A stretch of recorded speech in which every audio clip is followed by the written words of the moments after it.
something I talk about in my research is like a soapbox community.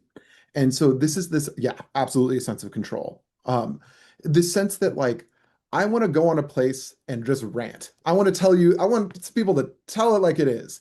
And so these forums give these guys an opportunity to just post long diatribes about their philosophy on life and their philosophy on feminism and their philosophy on dating and Mhm. relationships.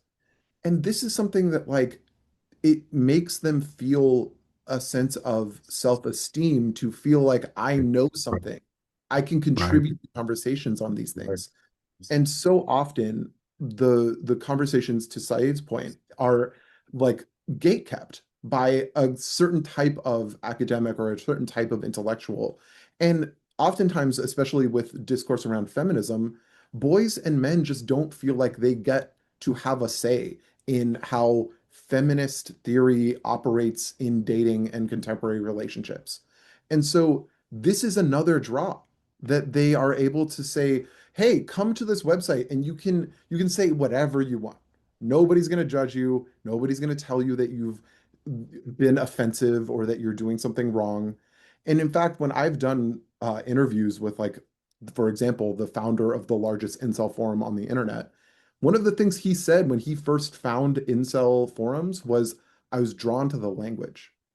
They could say anything. Nobody would police anything that they said.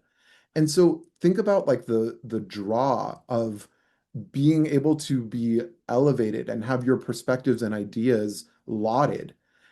It's like I could say a lot more about this, but I'll just sit end there. right. Well, it's interesting, Pasha, like in relation to some of the messages that are coming out toward young guys from women a lot. And just to say, it just maybe a little un-PC, but I can't help myself, in a certain way, that some of the messages that are coming out toward these young guys is like basically they're getting messages like just be if you're white and you're male, you're wrong.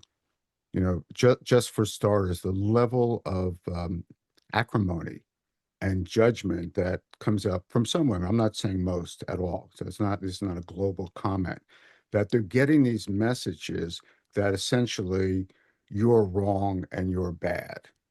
And so I'm imagining that some of the appeal from the manosphere is counteracting that, not in a good way, not in a healthy way, but they're saying, and it kind of feeds the grievance, like what, guys have been like, quote, privileged probably since the beginning of human history. And now I'm the unfortunate one who's born into this time where now guys are bad and wrong and bumbling or just too aggressive or too much and too little of this and that. There's no place to actually have this sense of self-esteem. And so it's like the false gods, offer this possibility.